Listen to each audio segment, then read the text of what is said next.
Hi guys, welcome back to my channel Exotic Filipina here. For today's video guys, I'm just going to show you what I'm cooking tonight. So it has been a while that I wasn't able to make videos because I just got too busy.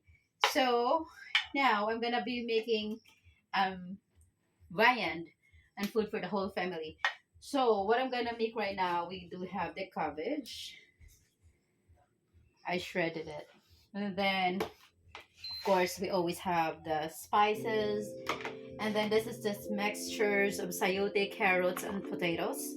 And the broccoli. So here we have minced meat to go along with our vegetables. And for the seasoning, I'm just gonna put some of the black soy sauce. And then we're going to put a little bit of... I'm using fillings, guys. When I'm cooking, there is no measurements. So now we're using the light soy sauce. And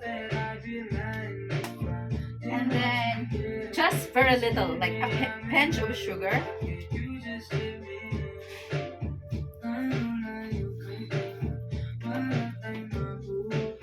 And then we're going to just mix them all together, and we have to leave them for 15 minutes.